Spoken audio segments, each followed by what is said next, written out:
Bismillahirrahmanirrahim. Assalamualaikum warahmatullahi wabarakatuh. Waalaikumsalam warahmatullahi wabarakatuh. Bagaimana kabarnya Anda? Baik, Bu. Alhamdulillah. Baiklah, kalau ada yang tidak hadir, Hadir semua, Bu. alhamdulillah. Kepada anak-anak Ibu, silakan cek di bawah bangkunya apakah terdapat sampah. Kalau ada, silakan diambil dan dibuang keluar. Sudah? Sudah, Bu. Oke, bangkunya silakan dirapikan sebelum kita memulai pelajaran. Sudah, Bu. Ketua kelasnya siapa di sini? Debbie. Debbie. Nah, kepada Debbie silakan untuk memimpin doanya. Baik, Bu. Baik. Dan doa mulai. Bismillahirrahmanirrahim.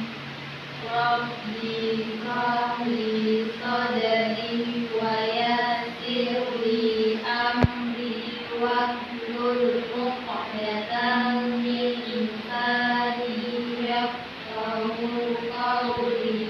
Rabbi zidna ilma warzuqni fahman. Berdoa selesai. Terima kasih kepada saudara Debbie yang sudah memimpin doanya. Semoga dengan pembacaan doa tadi, kegiatan pembelajaran kita ini berjalan lancar sampai selesai nantinya. Amin. Nah, baiklah, kepada salah seorang dari anak-anak Ibu silakan baca Quran surah An-Nisa ayat 11.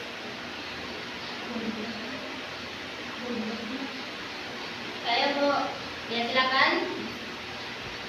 Ayat 11, Bu. Ya.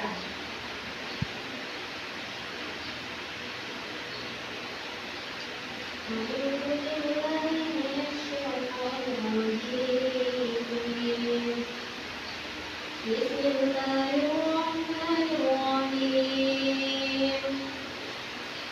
Yusikumullahu fi awladikum lizzakari mithlu hadzil unsayayn. Wa in kunna nisaan fawqa ithnatayni aw ithnatayni falahunna thulutha ma taraka. Wa in kanat wahidatan falaha nisfu wa liabawayni likulli wahidin minhuma as-sudus mimma taraka in kana lahu walad wa in lam yakun lahu waladun wa warithahu abawahu faliummihi as-sulus. Wa in kana lahu ikhwatun faliummihi as-sulusu min ba'di wasiyyatin yusi biha aw dayn.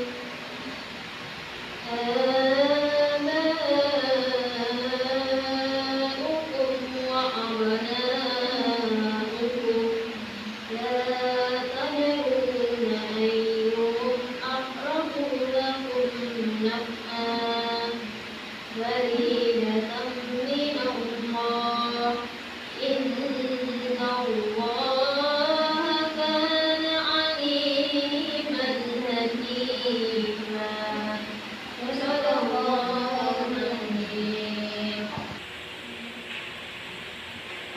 Baiklah, terima kasih kepada anak kita Debbie dan Riza yang sudah membacakan Al-Quran. Semoga hati kita menjadi tenang dalam mengikuti proses pembelajaran. Amin. Nah, selanjutnya Ibu akan mengambil absen. Dimulai dari yang pertama, Debbie dan Rizal. Salsa Nabita, Hadirah. Susi, Hadir Bu. Citra. Hadir Bu. Oke, nampaknya hadir semua anak-anak ibu. Nah, sebelum kita masuk kepada materi hari ini, ibu akan menanyakan terlebih dahulu. Ada yang masih ingat pembelajaran minggu yang lalu? Konsep dasar mewaris, Bu. Ya, konsep dasar mewaris. Berarti kita di sana membahas mengenai apa itu pengertian mewaris, pengertian ahli waris, kemudian pengertian pewaris. Ya, karena minggu kemarin kita membahas mengenai konsep dasar mewaris, maka pada pertemuan kali ini kita akan membahas mengenai sebab-sebab saling mewarisi.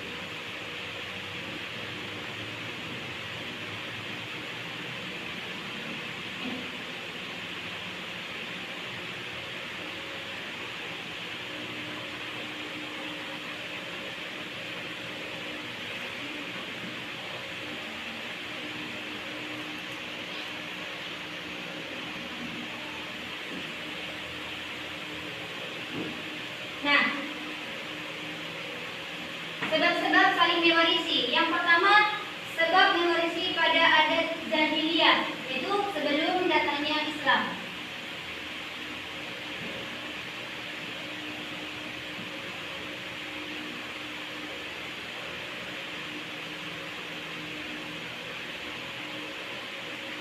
Yaitu ada 3. Yang pertama yaitu nasab.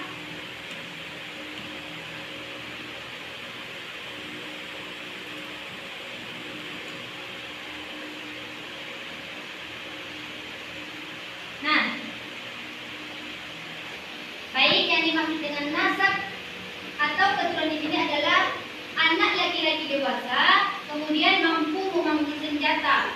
Nah, intinya di sini syaratnya itu adalah anak laki-laki dewasa kemudian mampu untuk memanggul senjata. Nah, apabila anaknya itu laki-laki yang masih kecil, maka dia tidak berhak untuk mendapatkan warisan. Dan begitu juga dengan anak perempuan yang sudah dewasa, dia juga tidak berhak untuk mendapatkan warisan karena syaratnya di sini adalah anak laki-laki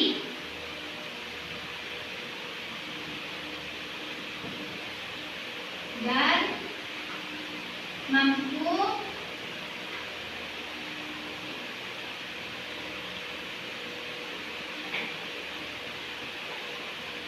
memanggul senjata. Nah,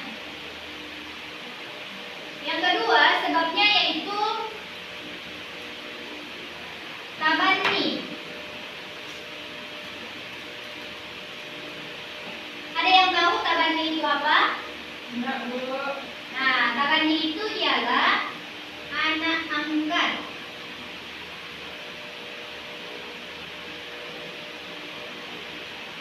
Nah, jadi definisi anak angkat di sini adalah anak orang lain yang kita anggap sebagai anak sendiri. Nah, bahkan itu dijadikan sebagai anak kandung, seperti anak kandung. Nah, jadi yang menjadi saling mewarisi yang kedua di sini adalah anak angkat, adanya anak angkat. Nah, selanjutnya yang ketiga yaitu sumpah setia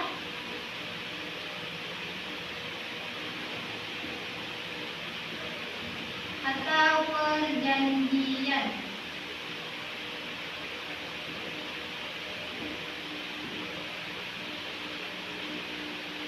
Nah, jadi apabila seseorang itu sudah berjanji untuk setia kepada pemimpin misalkan, nah, jadi dia itu apabila pemimpin itu meninggal dunia, maka dia berhak untuk mendapatkan warisan dari pemimpinnya itu.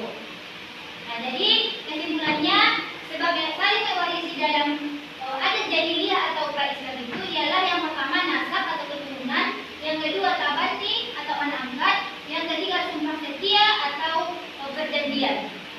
Sampai di sini paham? Yang semangat, mana semangatnya? Semangat Kok. Oke, ini ibu hapus ya. Berarti ini sudah paham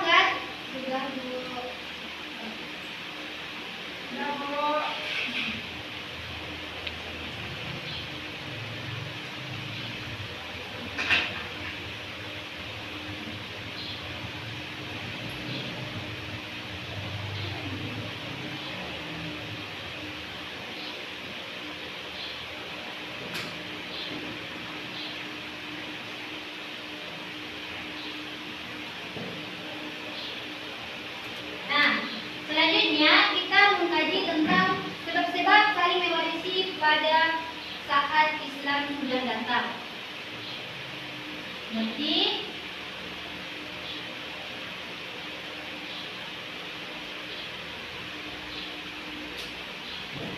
Nah, adapun yang pertama yaitu adanya nasab atau keturunan. Nah, definisi nasab dan keturunan atau keturunan dalam berislam berbeda dengan definisi nasab atau keturunan dalam Islam sudah datang. Nah, definisi nasab pada saat Islam datang ialah bahwa dia tidak membedakan antara anak laki-laki dan anak perempuan, dan juga tidak membedakan antara anak yang kuat dan anak yang lemah. Di sini semuanya sama rata, semuanya berhak untuk mendapatkan harta warisan. Kemudian yang kedua yaitu adanya perkawinan.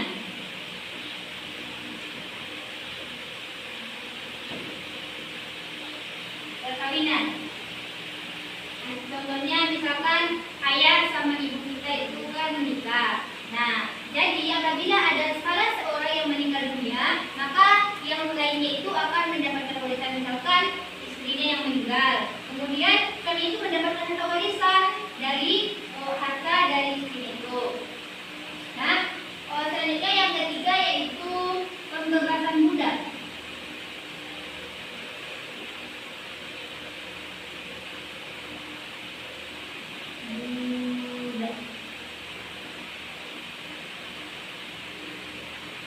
Nah, dari ananda ibu semuanya, ada yang bisa memberikan penjelasan mengenai pembebasan budak ini? Apa yang disebut dengan budak? Ada yang tahu?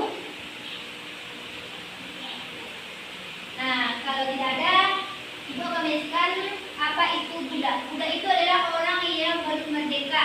Nah, jadi apabila ada seseorang yang membebaskan orang yang baru merdeka, nah maka dia berhak untuk mendapatkan harta warisan.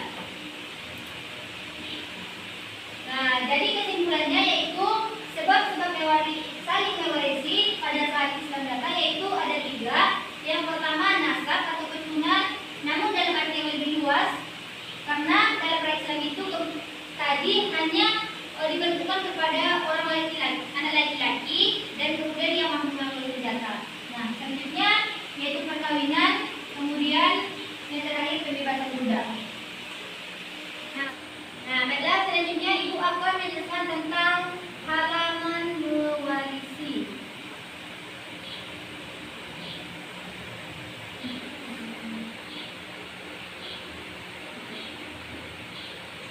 Dalam Islam.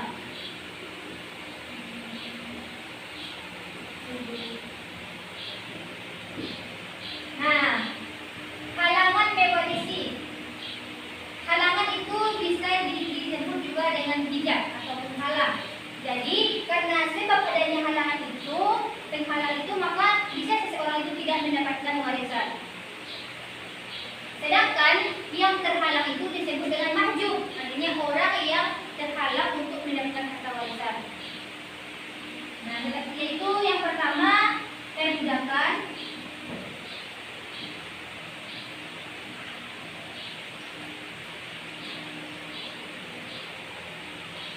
Nah, yang mana perbudakan ini menjadi sebab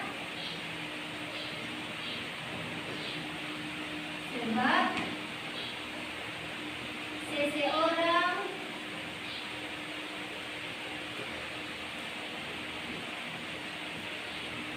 tidak mendapatkan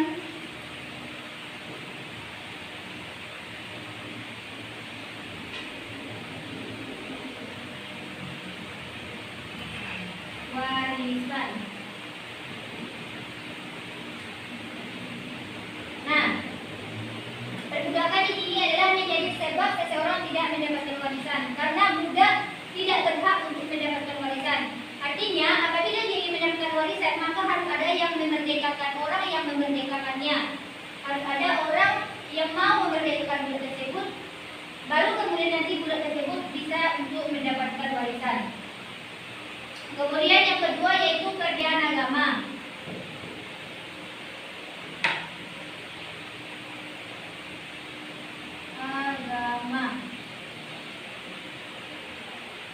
Nah, jadi dalam hal perbedaan agama ini yaitu orang non muslim itu tidak berhak untuk mewarisi muslim. Nah, jadi misalkan contohnya di sini ada orang yang beragama non muslim. Nah, kemudian orang muslim itu tidak berhak untuk mewarisi harta dari orang non muslim karena sebab perbedaan agama. Kemudian yang ketiga yaitu adanya pembunuhan terhadap si pewaris.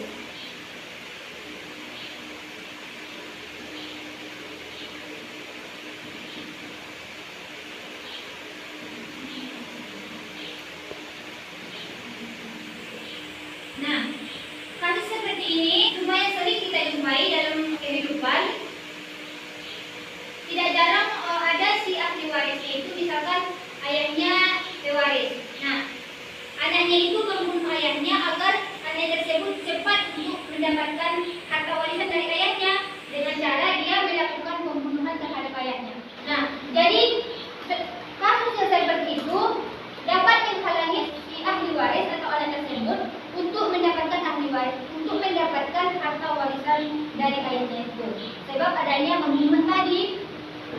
Nah, kalau tidak ada pembunuhan, maka anak tersebut berhak untuk mewarisi harta dari ayahnya. Nah, terkait dengan pembunuhan terhadap si pewaris ini dapat menghalangi seseorang untuk mendapatkan harta warisan, maka sesuai dengan sabda Nabi yang berbunyi, A'udzubillahi minasyaitonirrajim, Bismillahirrahmanirrahim.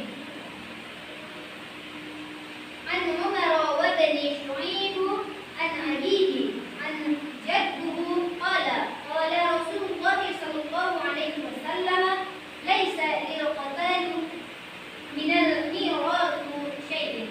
Nah, yang artinya di sini bahwa dari Amr bin Syu'aib, dari ayahnya, dari kakeknya, ia berkata, Rasulullah sallallahu alaihi wasallam bersabda, tidak ada hak bagi pembunuh sedikit pun untuk mewarisi. Nah, jadi ini yang menjadi dasar dari bahwasanya pembunuhan itu dapat menghalangi seseorang itu untuk mendapatkan harta warisan. Ya, mau kemana? Keluar. Iya, silakan. Tapi jangan lama-lama ya.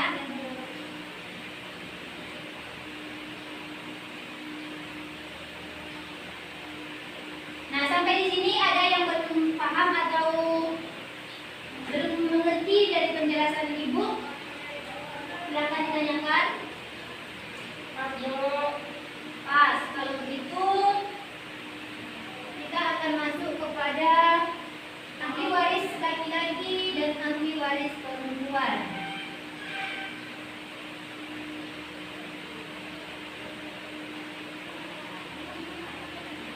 Bersih ya. Masuk kepada ahli waris laki-laki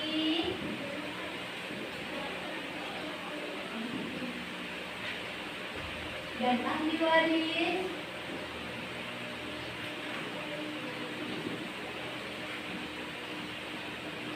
perempuan.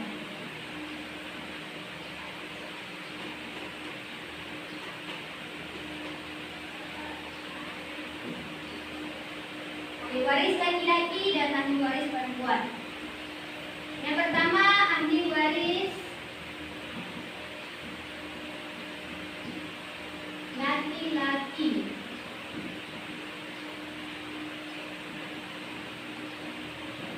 Nah, jadi ahli waris dari golongan laki-laki itu ada 15. Yang pertama yaitu anak laki-laki. Ada 15. Yang pertama anak laki-laki.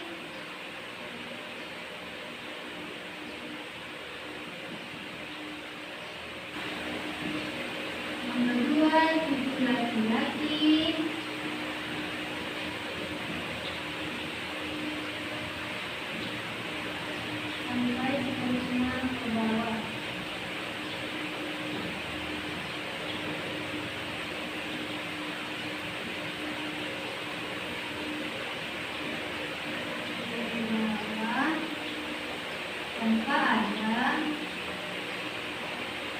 ada tercampur dengan unsur wanita ya. Kemudian yang ketiga ayah. Yang keempat kakek, yaitu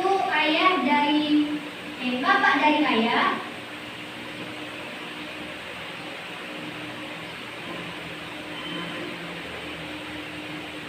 Sampai seterusnya ke atas.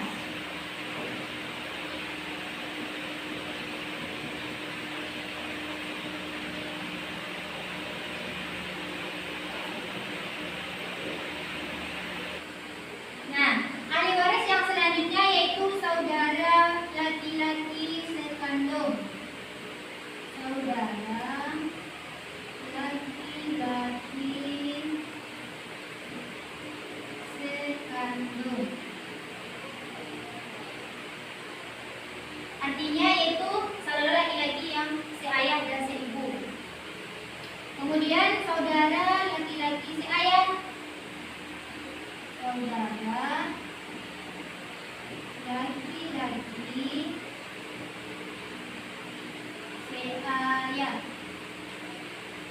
Yang selanjutnya saudara laki-laki seibu.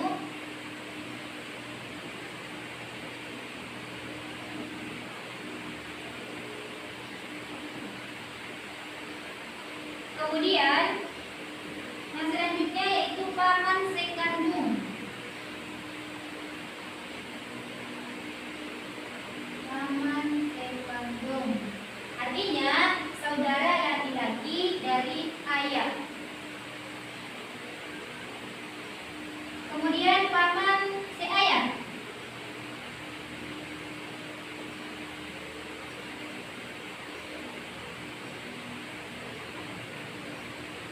Selanjutnya, lanjutkan di sini ya.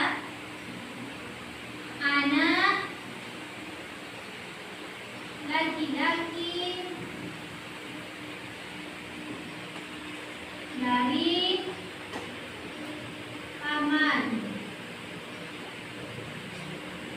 sekandung. Kemudian anak laki-laki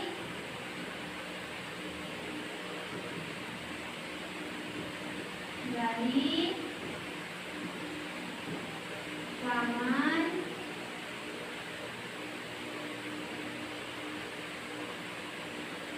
seayah. Selanjutnya anak laki-laki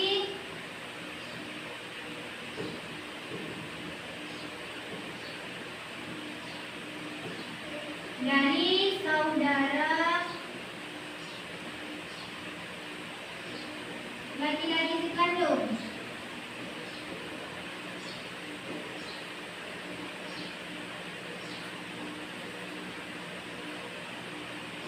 Anak laki-laki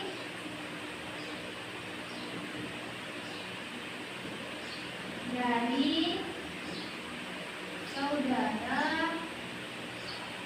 laki-laki seayah.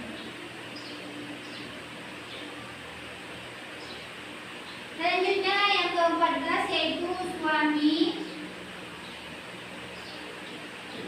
Dan yang terakhir yaitu orang yang membebaskan budak.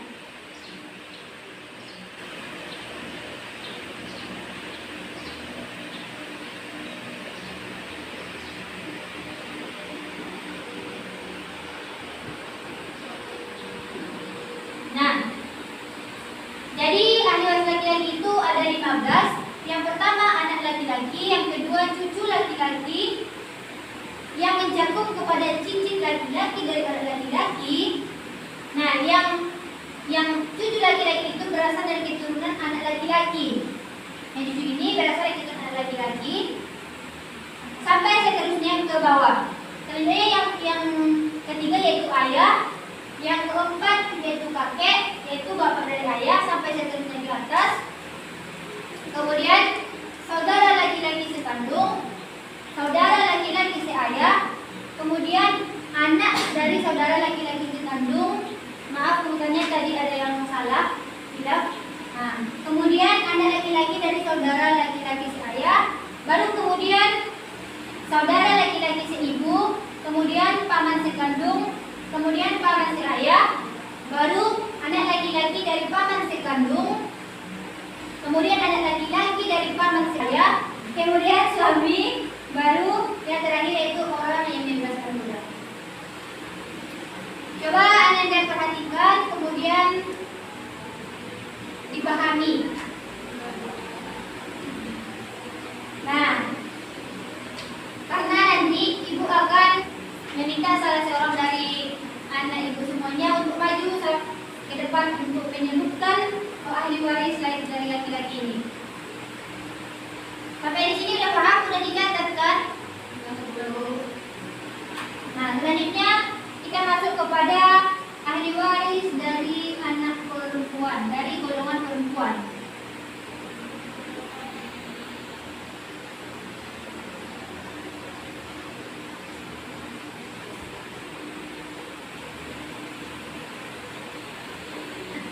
Ahli waris dari golongan perempuan itu yang pertama ada anak perempuan.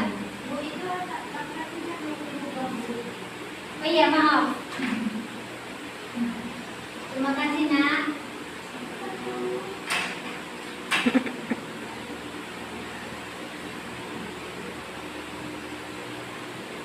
Ahli waris perempuan ini ada 10 ya. Yang pertama anak perempuan.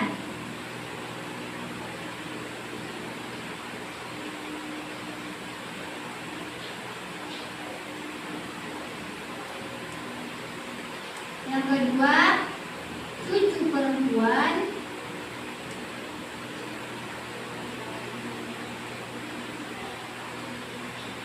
Yang mencakup cicit perempuan.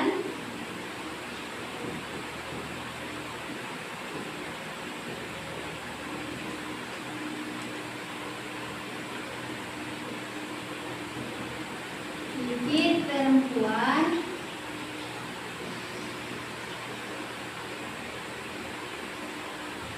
Yang berasal dari keturunan.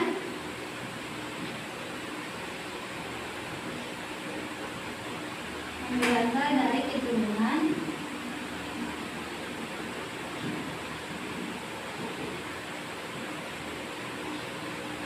Cucu laki-laki. Intinya itu dia itu cucu perempuan, namun dia berasal dari pokok keturunan laki-laki ya. Tidak tercampuri dengan unsur wanita. Yang ketiga ibu. Yang keempat nenek. Sampai seterusnya ke atas.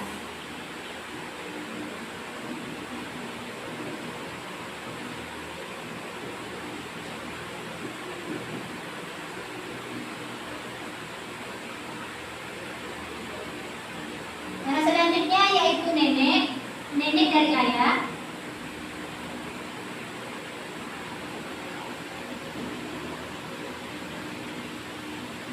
Kemudian nenek dari ibu.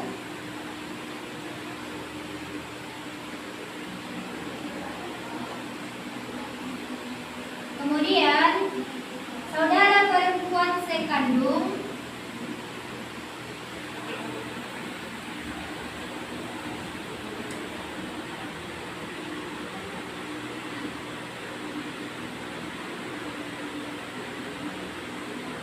Kemudian saudara perempuan seayah. Kemudian saudara perempuan seibu. Kemudian ada istri. Dan yang terakhir orang yang memerdekakan budak.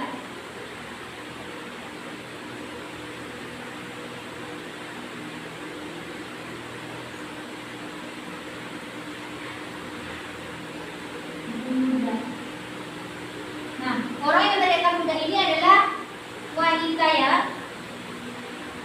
Nah, jadi ada 10 ahli waris dari golongan perempuan. Yang pertama ada anak perempuan, yang kedua cucu perempuan, yang mencakup cucu perempuan dan berkait itu adalah cucu laki-laki sampai seterusnya ke bawah.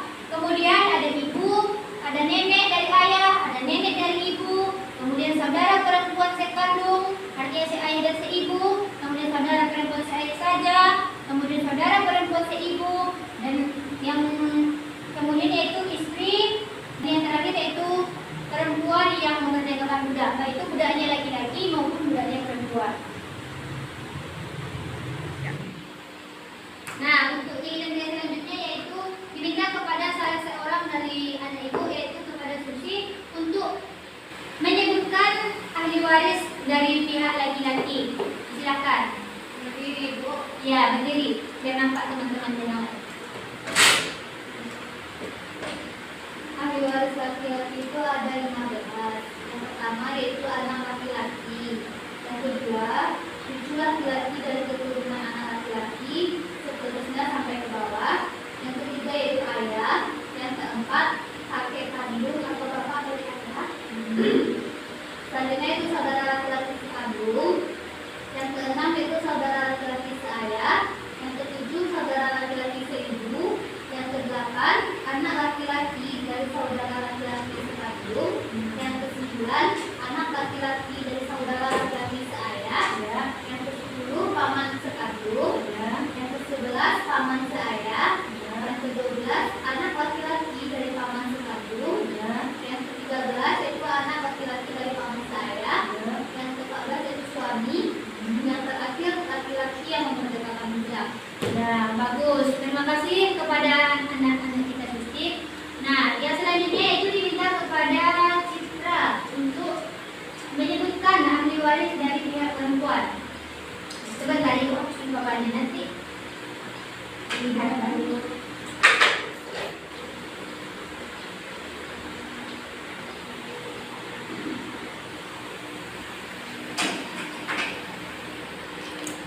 Ya, silakan.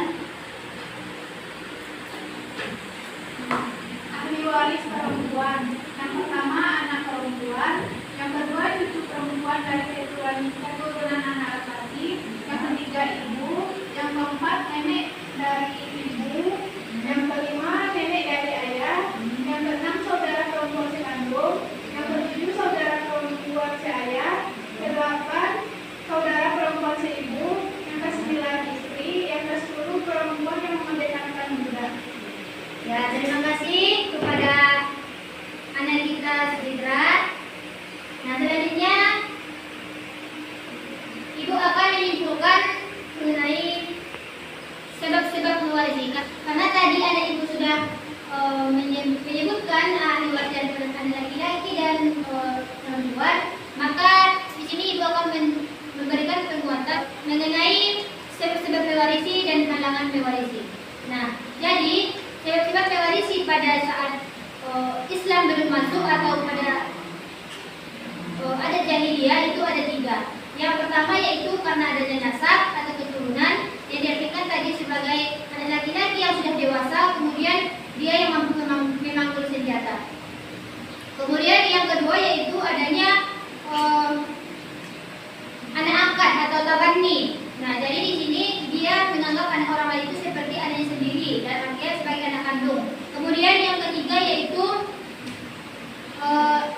adanya perjanjian atau sumpah setia.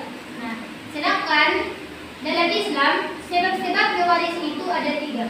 Yang pertama adanya nasab atau keturunan, namun dalam artian yang lebih luas dari makna nasab pada adat jahiliyah.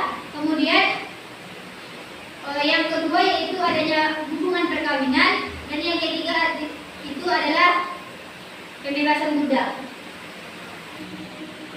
Selanjutnya kesimpulan mengenai halangan mewarisi dalam Islam. Yang pertama itu adanya perbudakan, yang kedua adanya perbedaan agama, dan yang ketiga yaitu adanya pembunuhan. Nah, jadi sekian kesimpulan dari Ibu.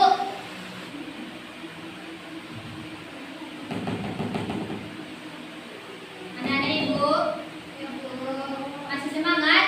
Masih, Bu. Nah, Ibu akan memberi memberikan tugas untuk anak ibu, yaitu mencari pembagian warisan. Misalkan anak laki-laki mendapat berapa, anak perempuan mendapat berapa. Kemudian nanti untuk minggu depan kita akan diskusikan di sini bersama-sama. Sekaligus minggu besok ibu akan memberikan contoh.